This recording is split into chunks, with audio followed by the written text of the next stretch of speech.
कोणाला म्हणतात?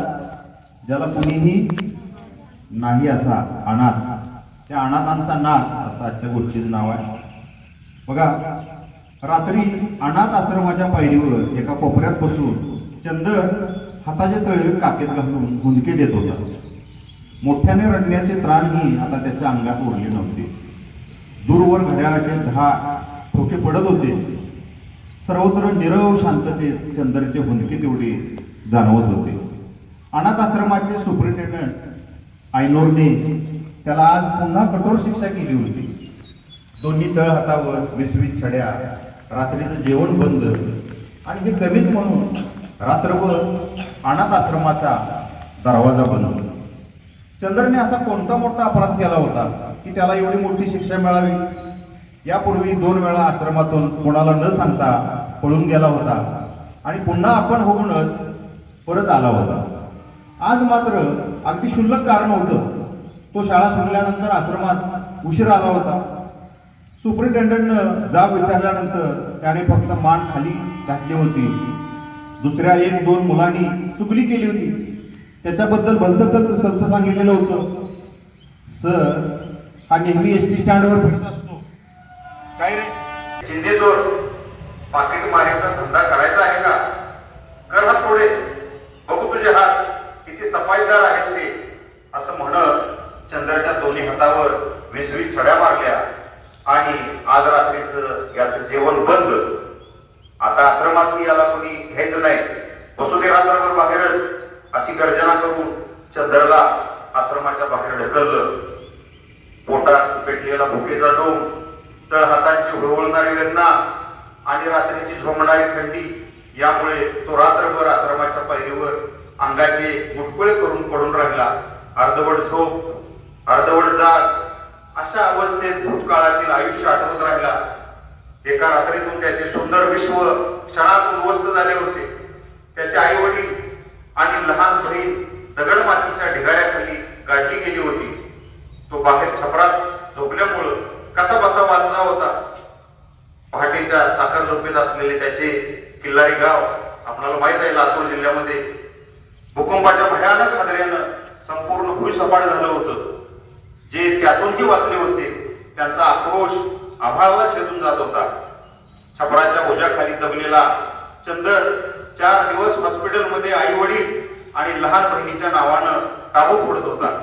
दूरवरच्या नातेवाईकांचाही त्याला आधार मिळाला नाही. शेवटी या अनाथ मुलाला पोलीस व कार्यकर्त्यांनी या शहरातील अनाथ आश्रमात दाखल केलं. अनाथ आश्रमात तो एकाकी आणि अबोल झाला.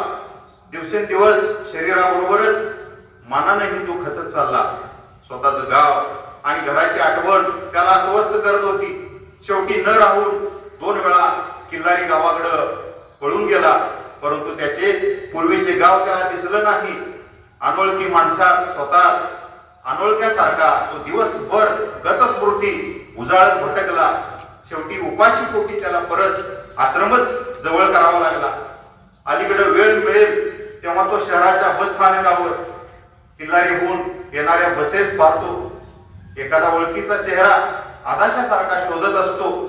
मायेचा स्पर्श आणि आपुलकीच्या शब्दासाठी तो मनातल्या मनात तडफडतो. रात्र उलटून गेली. हवेत अतिशय गारवा वाढू लागला. झोमणारी थंडी असह्य होऊन तो आडोशासाठी जागा शोधू लागला. आश्रमासमोरच्या आवारातून चालत तो मुख्य रस्त्यावरती आला. थंडीपासून बचाव करण्यासाठी त्याला कुठेही आडोशाची जागा दिसली नाही.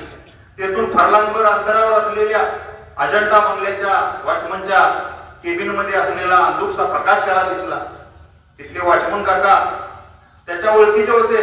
ते रात्रभर त्याच्या केबिन मध्ये आसरा देतील असं चंद्रला वाटलं आणि तो अंधाऱ्या रस्त्यातून बंगल्याच्या गेट जवळ आला. केबिनचे दार उघडेच होते. वॉचमन काका झोपलेले पाहून चंद्रने हळूच त्याला हाक मारली, परंतु वॉचमन गाढ झोपी गेल्याचे त्याला दिसले. केबिन मध्ये शिरून चंद्रने त्यांना हलवून उठवण्याचा प्रयत्न केला. तोच बंगल्याच्या आतून मोठ्यानं किंचाळण्याचा आवाज आला व अचानक तोंड दाबल्याप्रमाणे बंद झाला. चंद्रने घाबरून वॉचमनला जोरात हलवत उठवण्याचा प्रयत्न केला. तोच त्याच्या हातातला ओलसर स्पर्श जाणवला. चंद्रने आपले हात उजेडात पाहिले तर हाताला रक्त लागलेले. वॉचमन रक्ताच्या थरोळ्यात मरून पडल्याचं त्याच्या लक्षात आलं. आत बंगल्यातील अस्पष्ट किंकाळीवरून त्याला परिस्थितीचा अंदाज आला. बंगल्यात दरोडेखोर शिरल्याचे समजतात त्याच्या छातीत धस्स झाले. तिथून सुसाट पळत आश्रमात जावे असे त्याला वाटले.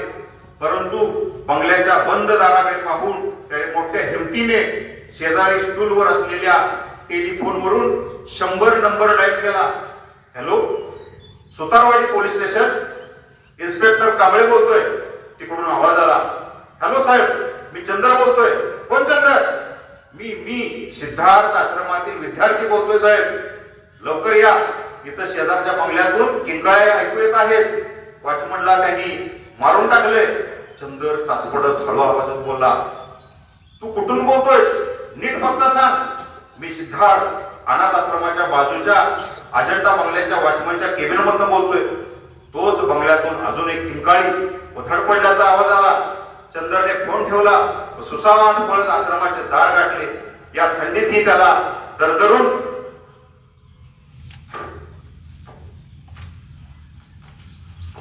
घाम फुटला. आश्रमाचे दार उघडण्यासाठी सकाळ होण्याची वाट पाहत तो कठड्याच्या आडोशाला दडून बसला. दुसऱ्या दिवशी सकाळी आश्रमाचे दार उघडलं गेलं. रोजच्या प्रमाणे व्यवहार चालू झाले आणि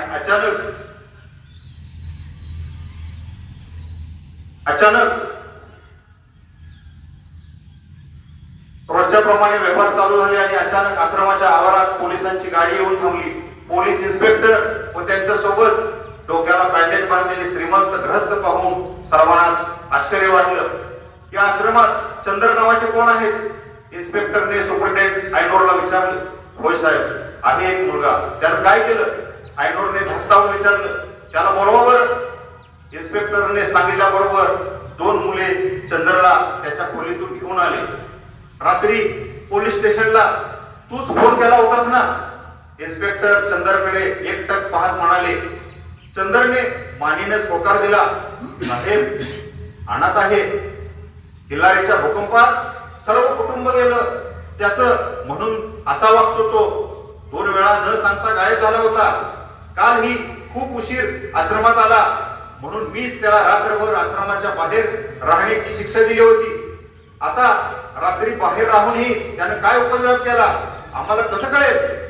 अहो, अनाथ असला म्हणून काय झालं? आयनोर तक्रार सांगत होते. तोच ते श्रीमंत ग्रस्त चंद्रजवळ आले आणि आवेगाने त्यांनी त्याला मिठी मारली. नाही पोरा, तू अनाथ नाहीस. माझ्या संपूर्ण कुटुंबाला जीवदान देणारा तूच अनाथ कसा असशील?